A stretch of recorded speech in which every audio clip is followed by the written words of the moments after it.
podcast, where we react to everything and anything. Everything and anything. That's right. And for today's deep dive, we're going back to the 90s. Ooh, the 90s. To take a closer look at one of the most iconic tracks of that decade. Okay, I'm intrigued. Snoop Dogg's Gin Juice. A classic. This song pretty much defines the 90s. I mean, you've probably danced to it at some point. Yeah, definitely. But there's so much more to it than just that catchy beat. Absolutely. This song's like a time capsule, you know? Ooh, I like that, a time capsule. Packed with all these references to the G-Funk scene, West Coast culture. It's fascinating. I completely agree. And it wasn't just a hit either. I mean, it went gold, reached number 8 on the Billboard Hot 100. Wow. Sold over 700,000 copies. Impressive. And even snagged a Grammy nomination. It's a certified banger, and it's still relevant today. Oh, for sure. Look at Snoop and Dr. Dre's Gin Juice drink line that launched in 2024. That's right. Proof that this song's influence goes way beyond just the music. Absolutely. So let's get into those lyrics because they paint such a vivid picture of life in the 90s. Yeah, let's break it down. Rolling down the streets, smoking a Nindo, sipping on gin and juice. There it is. It's all about that laid-back vibe, cruising with your crew, and of course having a good time. And don't forget the money. Oh, right, the money. That iconic line, with my mind on my money and my money on my mind. So catchy. Right. It's not just catchy, though. It's actually a clever use of anti-metabol. Anti-metabol. Yeah, it's a rhetorical device where you reverse the order of words or phrases. Okay, so like money on my mind and mind on my money. Exactly. And it's not just a cool lyrical trick. It actually reflects a larger trend in hip-hop at the time. It is. This focus on wealth and material success. Interesting. So it's like the lyrics are giving us a glimpse into that mindset. Exactly. You listen to those lyrics and you're immediately transported to that world, cruising down the street, blasting music, living that carefree lifestyle. But I do wonder if it's all a bit romanticized, you know? That's a good point.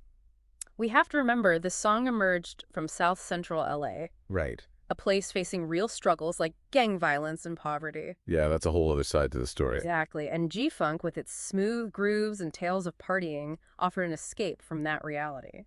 So gin and juice is both a celebration and a distraction then. You could say that. Wow.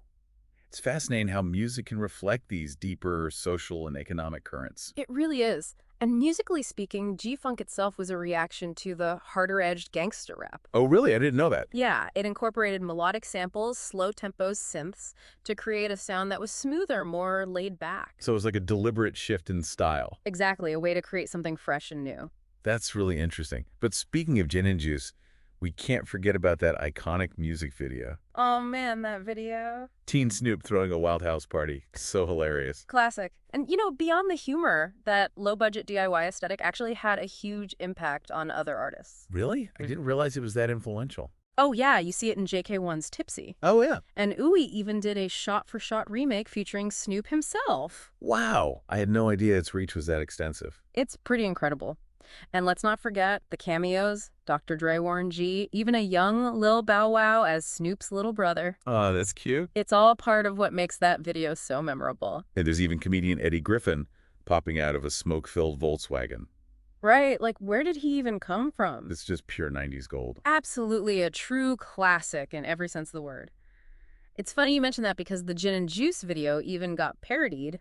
Oh, really? Yeah, in DPGK, which poked fun at some of the rap feuds going on at the time. Oh, wow. I've never seen that. It's worth checking out. It really shows how deeply ingrained that video became in hip-hop culture. It's amazing how something so seemingly simple could have such a lasting impact. Right? Speaking of impact, this song made it onto VH1's 100 Greatest Hip-Hop Songs. That's a huge deal. That's no small feat. Absolutely, but it's also a reminder that not everyone shared that same level of enthusiasm. Oh, is that right? Yeah. NME critic Stephen Dalton, for example, actually found the song a bit lacking. Really? What didn't he like about it? Well, he felt it lacked the depth and social commentary found in tracks like It Was a Good Day. Interesting. He even called Gin and Juice derivative. That's interesting. I guess even a classic like this can't please everyone. You got it. And that's what makes analyzing something like Gin and Juice so fascinating. Yeah, I see what you mean. It sparks these different interpretations and reactions. For sure. So we've got the catchy lyrics, the iconic video, the cultural impact. But there's one more thing that might surprise you. Oh, what's that? The chorus, the one we've all been singing along to, wasn't actually sung by Snoop. Wait, What, are you serious? Yeah, it was David Ruffin Jr., the son of legendary Temptations singer David Ruffin. Wow, I had no idea. That's amazing. Right. It just adds another layer of complexity to this song. It really does. And it makes you think about how many other hidden details might be lurking beneath the surface. Exactly, and that's what makes a deep dive like this so rewarding. Couldn't agree more. You start with something familiar and end up discovering all these unexpected connections and insights. It's like peeling back the layers of an onion. So Gin and Juice, it's catchy, it's iconic, it's got a hilarious video, And a surprising vocalist. but as we've seen, it's also a reflection of a particular time and place, a window into the culture of 90s hip-hop. Absolutely. And it raises some interesting questions about how that culture has evolved or hasn't. Like, what do you mean? Well, think about the themes of partying and materialism that run through the song. Are those still as prevalent in hip-hop today? Ooh, that's a good question. Have they just taken on different forms? Yeah, it's hard to say for sure. It really is. I mean, there are definitely still songs about partying and wealth, but maybe the context has shifted. Yeah, maybe. Like, is it more about aspiration now or escapism? That's a really interesting point. It makes me wonder if some of those aspirations have changed as well. In what way? Well, Gin and Juice is very much a product of its time, reflecting a specific vision of success. But how does that vision hold up in today's world? Something I've never really thought about. Right. It's like the song is forcing us to confront these bigger cultural shifts. Yeah, it's definitely Mhm. something to think about.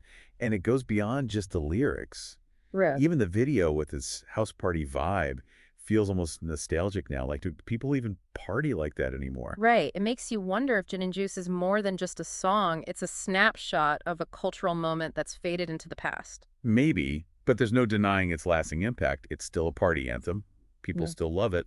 And it continues to influence artists today. That's got to count for something, right? Absolutely. And that's what makes Gin and Juice so fascinating to dissect. It's a song that's both timeless and a product of its time.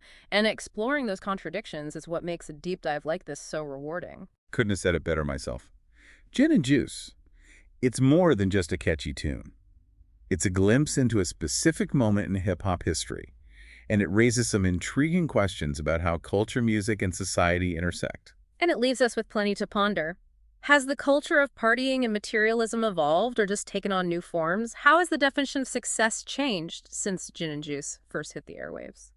Those are questions we'll leave for you to think about. And as always, please hit the like button and subscribe to the channel. The podcast sponsors in the description below, so go and check them out. Thanks.